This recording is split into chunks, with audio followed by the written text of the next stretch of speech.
Hello friends, स्वागत है मेरे YouTube channel Bihar PCS Buxar में। मैं परमेंद्र कुमार आप सभी को स्वागत करता हूं। आज हम लोग बीपीएससी में बिहार स्पेशल से आए हुए क्वेश्चन को देखेंगे। जो 66वीं बीपीएससी 27/12/2020 को हुआ था उसको देखेंगे। Bihar special previous year question को हम लोग देखेंगे, क्योंकि बिहार में जो बीपीएससी का एग्ज़ाम होता है वो 150 क्वेश्चन आपसे पूछा जाता है, जिसमें बिहार स्पेशल यानी बीपीएससी का क्वेश्चन जो होता है बिहार स्पेशल से कम 20 या 25 क्वेश्चन हर एग्ज़ाम में पूछ लिया जाता है और आपके लिए बहुत ही महत्वपूर्ण हो जाता है। तो चलिए हम लोग देखते हैं कि 66वीं बीपीएससी में कौन कौन से क्वेश्चन को पूछा गया था। आपके एग्ज़ाम के लिए बहुत ही महत्वपूर्ण होगा, क्योंकि प्रीवियस ईयर के ही आधार पर आपको तैयारी करना होता है और इसी के अनुसार आपको पढ़ना पड़ता है। तो चलिए देख रहे हैं। क्वेश्चन नंबर 1 है कि बिहार के प्रथम मुख्यमंत्री कौन थे। तो बिहार के प्रथम मुख्यमंत्री श्री कृष्ण सिंह थे। क्वेश्चन नंबर 2 है कि बिहार में कांग्रेस का प्रथम अधिवेशन रखा गया था। तो बिहार में कांग्रेस का प्रथम अधिवेशन कहाँ रखा गया था, तो इसका आंसर आपका हो जाएगा पटना में रखा गया था, ऑप्शन नंबर ए। आगे है कि जयप्रकाश नारायण की कौन सी उपाधि दी गई थी। तो जयप्रकाश की उपाधि जो दी गई थी लोक नायक की उपाधि दी गई थी, यानी option number B. Next question हमारा 4 नंबर है कि बिहार की स्थापना कब हुई थी। तो बिहार की स्थापना ऑप्शन नंबर बी यानी 1912 में 1 अप्रैल 1912 को हुई थी। आगे क्वेश्चन नंबर 5 है कि बिहार में तीनकटिया पद्धति में नील की खेती के लिए भूमि का कितना भाग अमानत रखा जाता था। यानी आप जानते हैं कि तीनकटिया व्यवस्था जो थी चंपारण में लागू था, जो अंग्रेजों द्वारा लागू किया गया था। ये कितना था, तो ऑप्शन नंबर इसका सी हो जाएगा 3/20 भाग। आगे क्वेश्चन 6 नंबर है कि रामविलास पासवान ने अपना राजनीतिक सफर किस दल से प्रारंभ किया था। तो ये आपको मालूम है कि इसका आंसर हो जाएगा सी, संयुक्त सोशलिस्ट पार्टी से इन्होंने अपने राजनीतिक करियर को शुरुआत किए थे।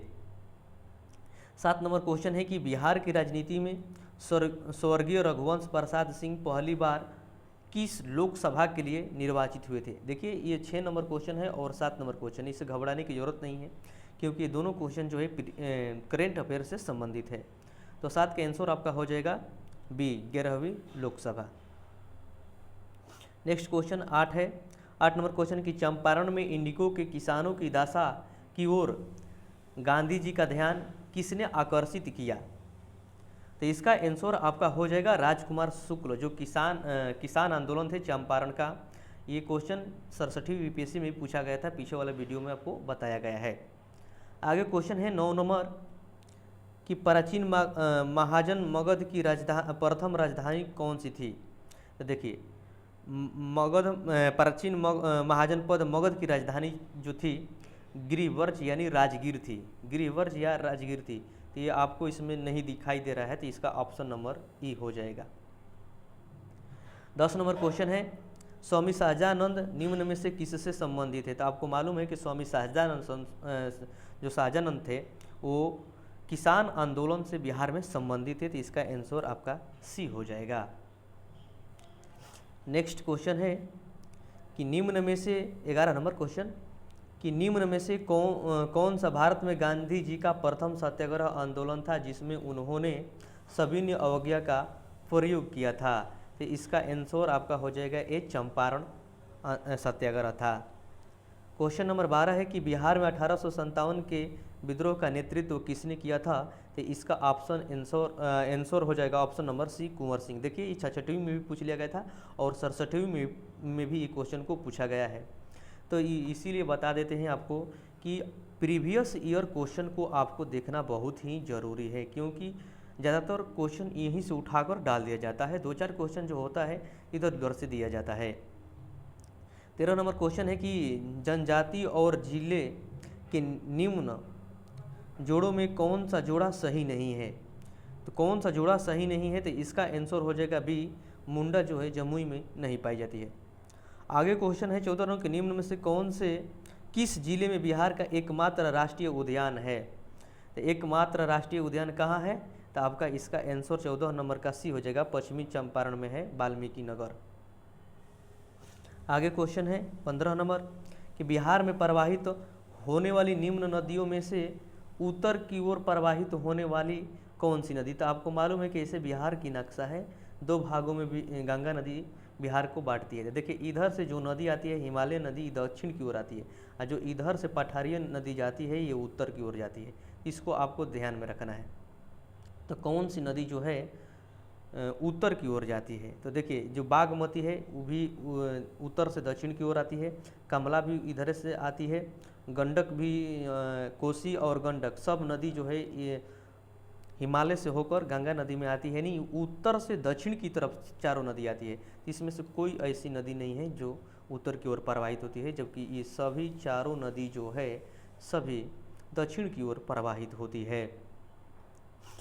16 नंबर क्वेश्चन है कि बिहार में निम्न जिलों में से किस जिले में पीडमोंट स्वयं मिट्टी पाई जाती है? तो ये मिट्टी जो आपकी पश्चिमी चंपारण में पाई जाती है, यानी option number C correct answer है।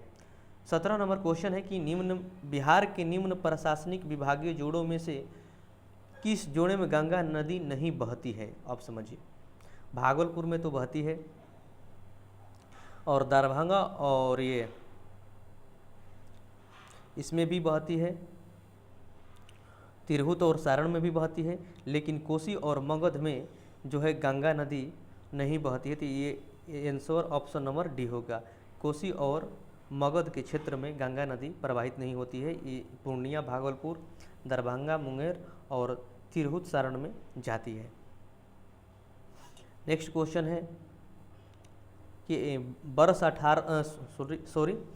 1632 में बिहार के पटना शहर में कौन सी कंपनी ने अपनी फैक्ट्री स्थापित की?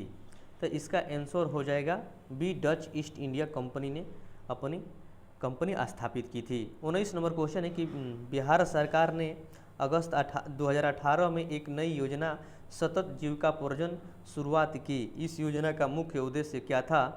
तो इसका आंसर हो जाएगा ई, कोई नहीं था इनमें से। 20 नंबर क्वेश्चन है कि बिहार सरकार के 7 निश्चयों में से निम्न में से कौन सा